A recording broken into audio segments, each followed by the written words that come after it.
Metro Exodus is an epic, story-driven first-person shooter from 4A Games that blends deadly combat and stealth with exploration and survival horror in one of the most immersive games ever created. Explore the Russian wilderness across vast non-linear levels and follow a thrilling storyline that spans an entire year through spring, summer, autumn to the depths of nuclear winter. Inspired by the novels of Dmitry Gluchovsky, Metro Exodus continues Artyom's story in the greatest Metro adventure yet.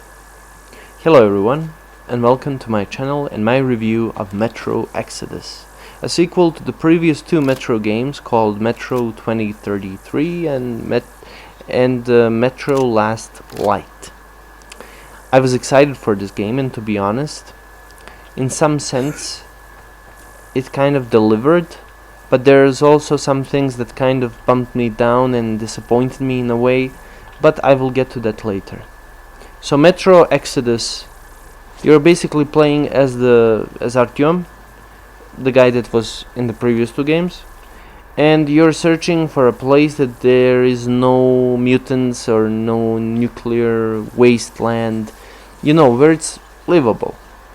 Many of his people are doubting him, including his wife, but he still manages to escape Moscow and go to the land he so badly dreams of. So graphics first, this game looks amazing. It really looks awesome.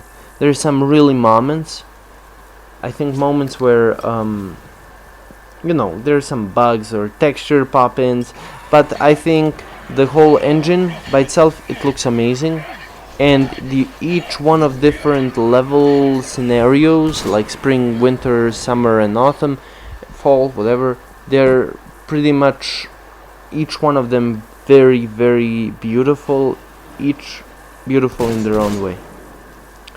So the atmosphere in this game has been done very great, and at moments it really does feel sometimes scary to go through the metro where mutants can attack you at any time. The sound has been done also very well, especially if you're playing on headphones. However, there are things that kind of sometimes breaks the immersion, and this is my experience personally. For somebody, they might have enjoyed it, but I enjoyed this game, but there are things that broke my immersion.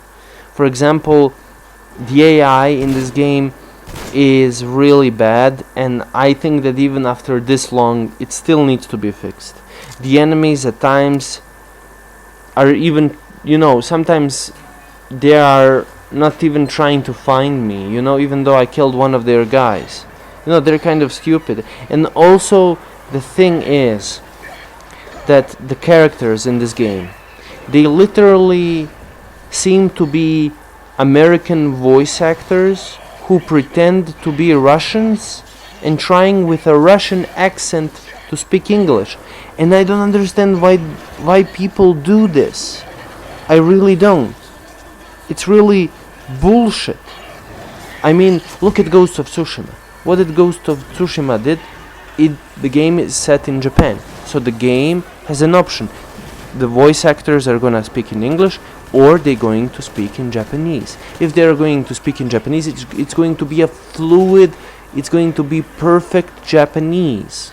It's not going to be a, Italian guy trying to speak Japanese. No, it will be a Japanese person. And that's the problem. The Russian as characters are portrayed. Sorry, Artyom, can I help you?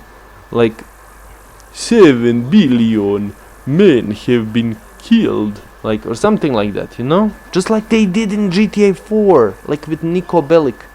Like, why not hire a guy from its country where the origin of the character is, then make Americans speak the language? What the hell? I don't understand that, and that totally breaks immersion for me. Like, why? Make the game in Russian. and leave an English option for those who don't want it in Russian. And simple as that. There are other stuff that they kept it, like from guns to you know, to, I don't know, compass and a lighter, you know, that you used in the previous games, and that's kind of cool. But I mean, really, I mean, the story is kind of also interesting and gunplay, but the AI and the characters and the voice acting just broke everything. I think that it's not worth of its sequel. And even though it was based on 3 amazing books, all these 3 games are based on 3 amazing books, and you should check them out. You should buy them and read them before playing these games. But you know, I think in some areas they really did a bad job, but in some that they really improved. Like graphically, it looks so stunning. But you know, the thing is that also people have to understand what it means to, you know, have a good game, and what it means to have an average game.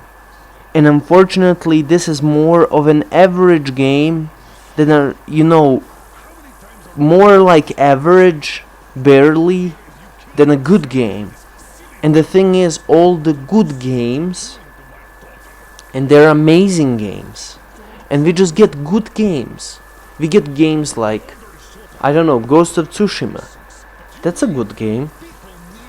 But people, you know, they think that's a masterpiece.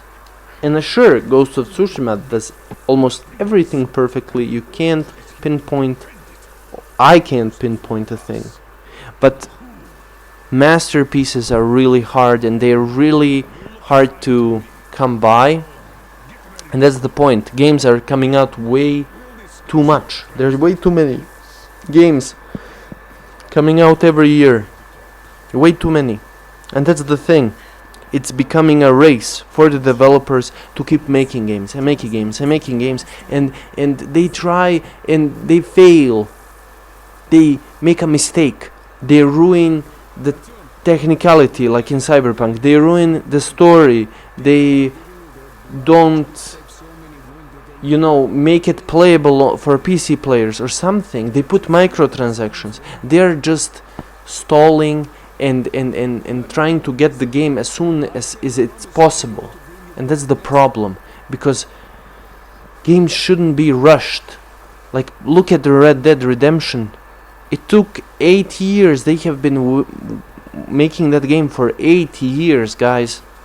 And look what kind of a masterpiece it became. And it still made problems. It still has problems with Red Dead Online and its stupid microtransactions. But that's an overall thought on the gaming overall. I probably should make a whole video about it.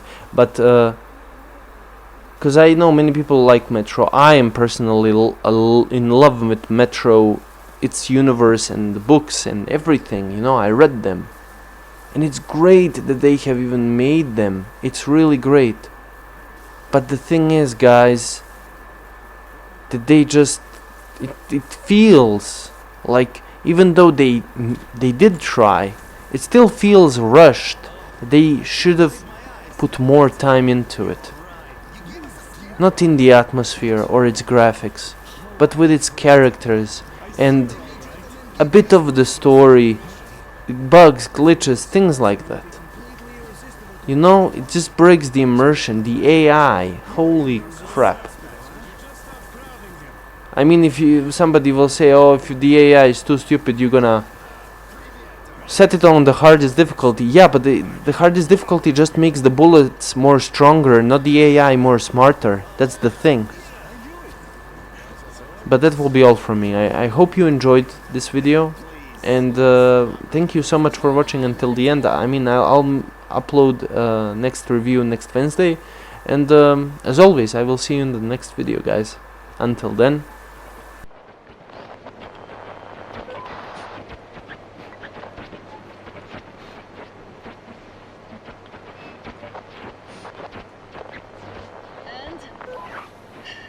More of nothing? Artyom, the only thing I can hear is that Geiger counter ticking.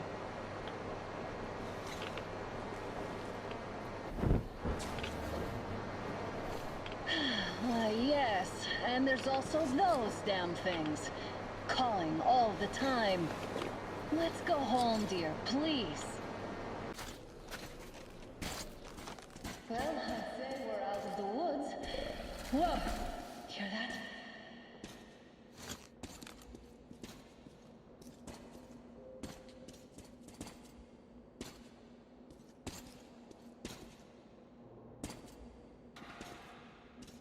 Did you hear that? Again!